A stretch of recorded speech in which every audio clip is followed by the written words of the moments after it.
I'm confused too. So I'm here to get some answers to this legislation. It was interesting that I had attended a meeting at one of our facilities, and it was a CEO meeting. And the CEO meeting is all the CEOs across Berrien County. They meet once a month. And during the course of the meeting, I listened to a conversation between our state representative and the new financial manager here. And they were kind of discreet on how they were having the conversation, so I happened to walk out of the room, but when I walked back in the room, I came in a conversation, and he said, I'm putting it on fast track so that we can get this thing implemented, so that we can take care of what we need to take care of in Benton Harbor. And so I began to text Commissioner Dwayne's seat and ask him, what is going on? What is this bill? And it was kind of ironic that as elected officials, we weren't aware that this bill was being introduced for change, and that there was no consideration for elected officials at this level and at the city level where it would be impacted, and ask us for some consideration of what did we think, how it would impact us, but we were totally ignored. And even our treasurer has issues with how this bill is going to impact the county next year, when our monies are going to be taken away from the state as far as revenue sharing. The concerns I have with the bill is because when you get down to the municipality, the money trickles down. You can't operate a municipality without revenue. And if the revenue's not there, of course you're going to get a municipality that's eventually going to need an EFM. So if the state is in billions of dollars of deficit and $7 billion infrastructure deficit, then how do you expect the municipalities that are under you to be able to operate? And then when the county holds on to taxes that belong to the municipality, and we should have gave them the taxes at a certain time, but at our discretion.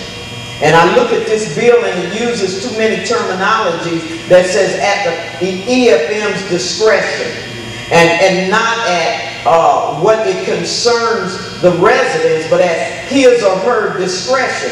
But if they're not connected to the community, what about the judgment of their discretion? So I have an issue with the bill not being fair. I don't think this bill represents the will of the people. And I don't think that the state, we had a state representative was there the other day, and he was talking about the state deficit. So I asked him the question, since you all in a much huger deficit than the municipalities, will the federal government come in and assign an EFM to the state? So I could see his demeanor changes, and he says, well, Commissioner, it's unconstitutional.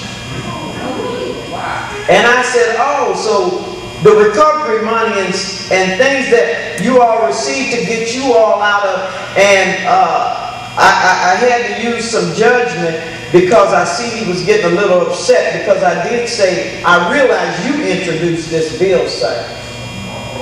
And you didn't consult with anybody when you introduced the bill.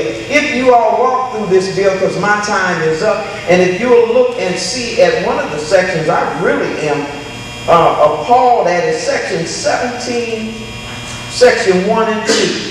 And it says the emergency manager shall issue to the appropriate local elected and appointed officials and employees, agents and contractors of the local government the orders the manager considers necessary. I went to school. I don't have my PhD, but I didn't just walk by the school. I went into school. And I do understand that certain terms mean certain things. And it says orders the manager considers necessary to accomplish the purposes of this act. How does he know or she know what's necessary when you haven't been in the community?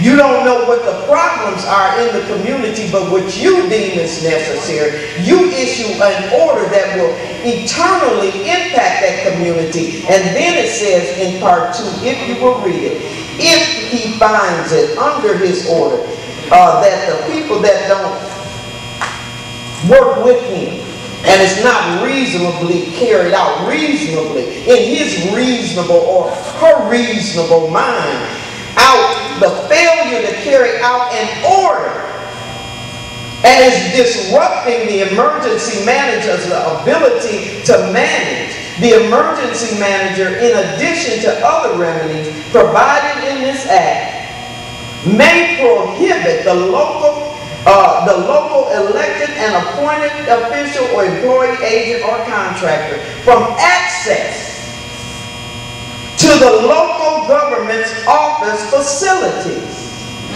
Now, even the President of the United States of America, like him or don't like him, doesn't have the kind of authority that has been given to him or her, and not connected to government. This gentleman or her does not know anything about government. They're bean counters. My time is up.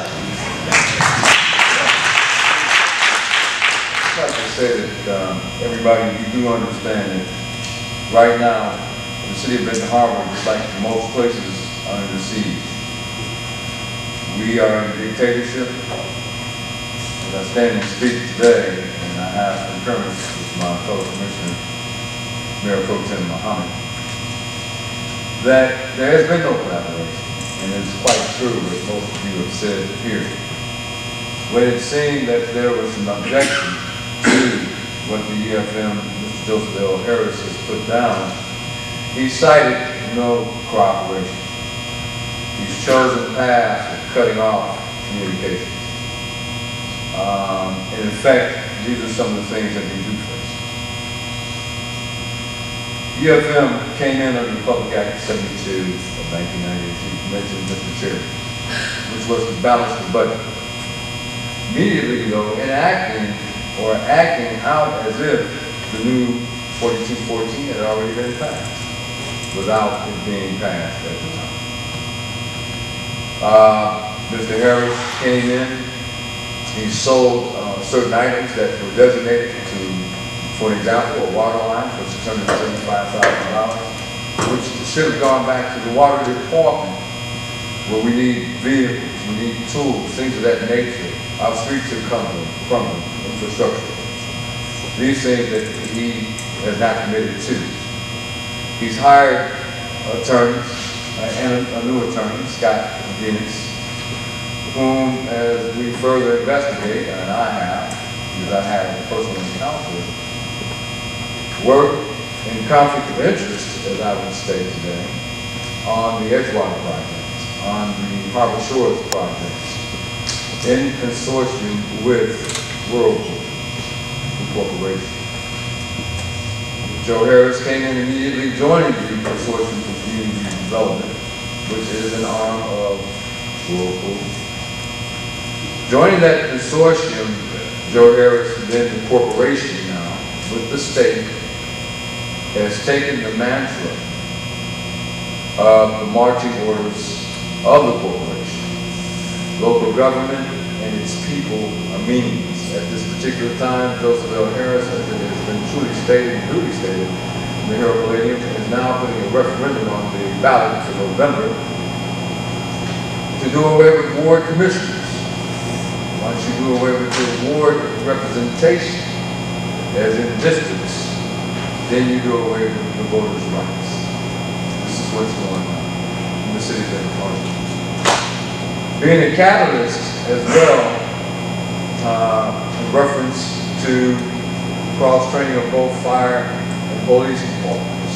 A failure that would happen in the city of Benton Harbor because it only works in affluent areas, cross-training of police and fire departments. Sure, they're being trained in Kalamazoo as I stand and speak today, but you have 280 PSOs these are public safety officers in Kalamazoo. It's been working for Kalamazoo. The reason why it did work for Kalamazoo because it in 1982, Kalamazoo could not hire, or no one would want to be hired as police or fire in the police or fire departments. Things were really affluent in Kalamazoo.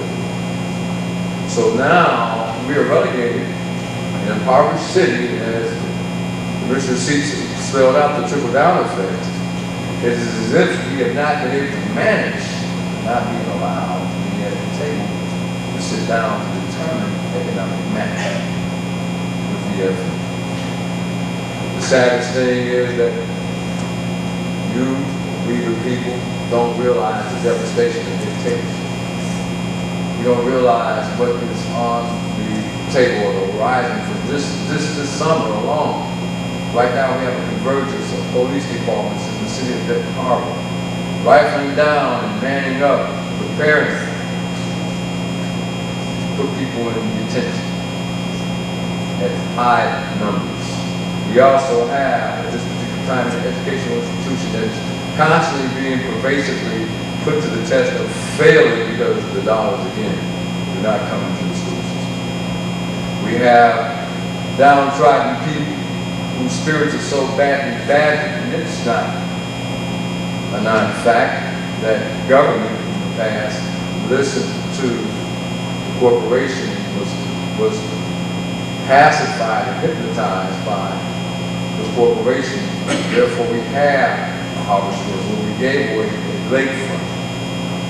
Now we have a multi-billion or billion-dollar campus that is coming up now, giving away another waterfront, our most valuable resource, being totally taken advantage of now by the corporation, the state, and its minions. I call it pure devilishness. I call it pure satanic. I call it a cult that somehow, some way, the people will rise. This devil will fold up. For we the people have a constitution that is being breached. And once you break this constitution, once you break the backs of the people will only take so much. In preparedness, and then I will sit down. The ungodly move that's being made is precipitating riots. These are wanton crimes. It's precipitating devastation right in the neighborhood in which we live in, where there's already devastation, hunger. Finally, I say to you, the conflicts of interest. When you hire someone who's been dealing with the enemy, calling you the partner, then the plan that the partner lays out is a plan for the enemy, and you get nothing. And you are blaspheming against God. People will rise. Indeed, Commissioner Dennis Knowles will help the people rise. Power.